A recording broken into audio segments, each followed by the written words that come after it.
Christopher, ko ulea ko ni ko fa fonga ilea Christopher.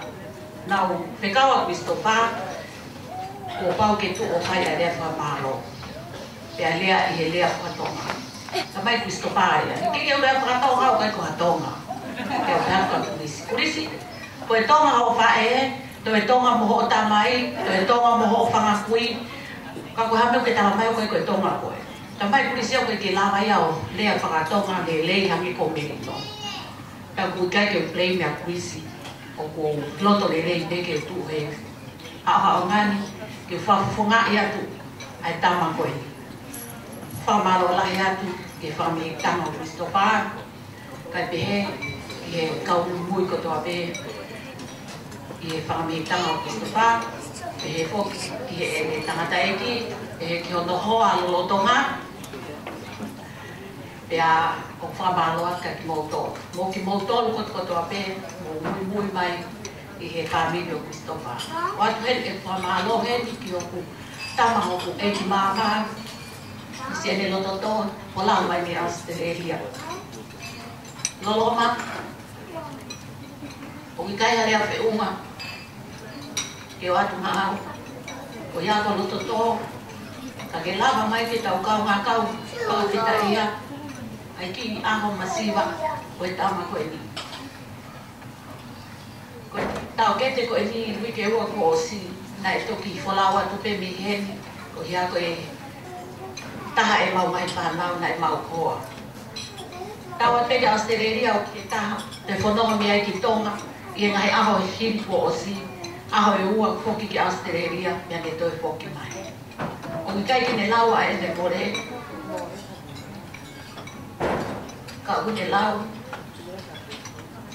ngai ako na ke le ai mau fanga kui kai mai sina ai fanga fai ko fa malo ke ko lo lo fa malo he ni ko ku me ta no ku he ni bere mata I kai ale a fe uma ke watu ma ki mo wa ko fa e ko au ko fa e masi ko so fa to mia e a ni ko ko fa ma lo ni te mo wa wanga pepe ko ho ku bi ngata pe ki parla ni ke tamo ni pe go tu pe o como ka fa ta mo a e si tia o ya sia e questo parlo no aho ta wa ta e aho o ku he ni fo ki se o mai ka wa me a me he ko ris ku sa ne ona wa to lu pe ko ris ku sa le ako ke pole pe a ve na o sto he mo ki wa I he kiu es assim oia o me vai que te pire I ho to he ma mo si o mo mama ta ke pe o na si si no ko to ko o ia ko na fo no mai me tonga na mau kau fata hai kai mandio ke sio ata ya ko mau mai ki purin ko mau kai siti ngako ya mo mata ke te ka to e pare ni ko te pide pe ko ma wa ka sino ya ko ia o ko fa malo hen ta he ko so peti si lava mai be we ringa ton I kai te lawa e ni mole kai si fono mai ke ka fata ya mo e mo Christopher ko ia ko fa malo atu so ko I kai te lawa o mole ka ke si fononga mai pe ki si ngai pangato ko ko to pe kai ke lau hingo na to hata ya mo hanga o turia we to fare ko ya ko fa malo hen ke tau I o si katolika I olaki ko ya ko e ne ka fata fa ahia pe kulisi ai ki potsias ko ni ko fa malo ke ko ka ma hoa ko ya ko mo ka fata mo ki mato o ko fa malo hen ki si ngai se fanga fae ko to ape ka ma so fanga ta kete ka ma fanga te hina mo fanga ko ma neongo ko ape mo hina ka ko fanga lo ko la e fanga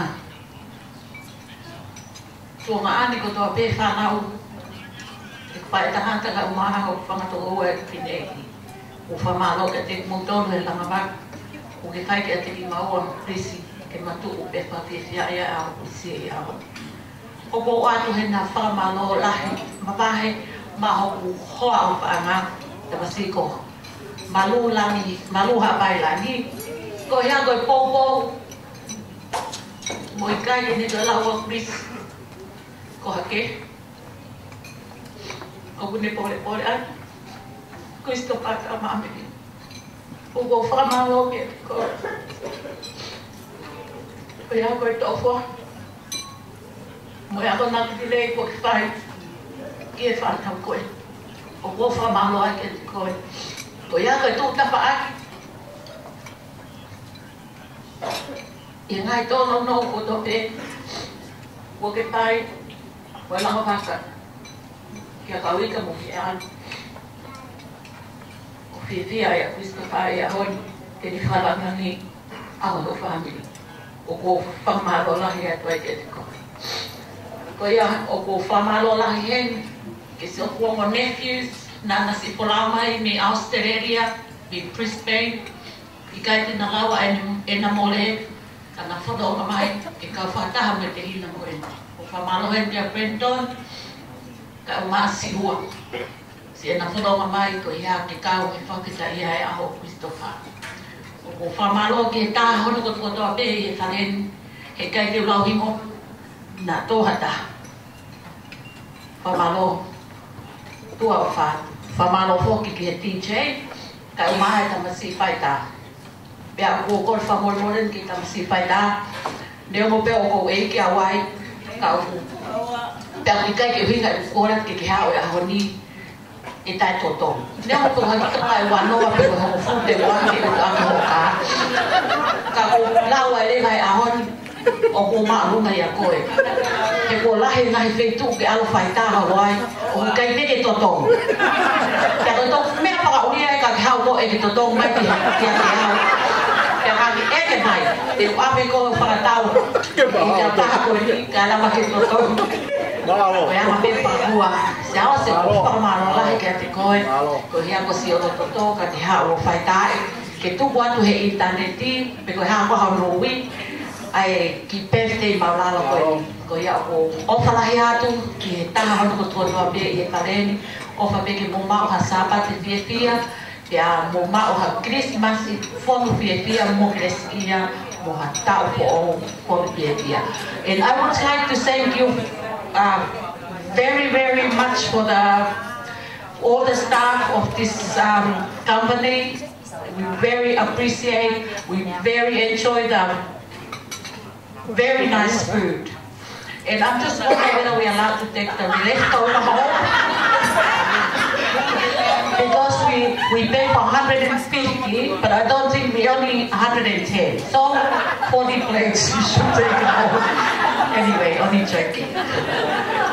Oh yeah, nevertheless, malanga kautatawa.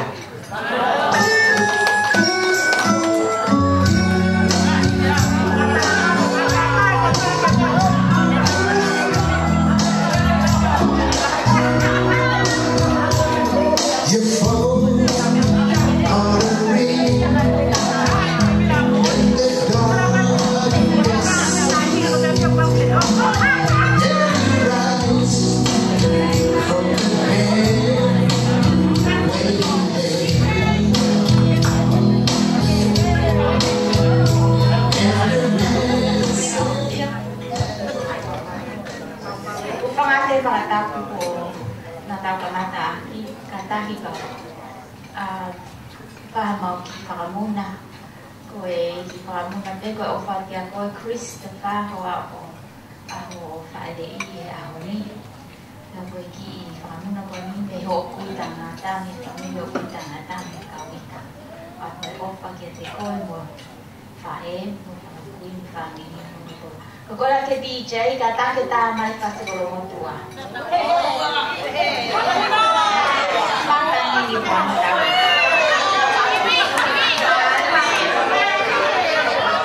Ani mo mo ma to ko ma fu. Hala ni pate. Ko ya, kuiti ko ang taulua. Tu kai mo ka pula pare. Sina, angai ka tang tong di lotong. On the floor. On the floor. Marie, Marie.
In the next 15 minutes, we're going to rock the floor.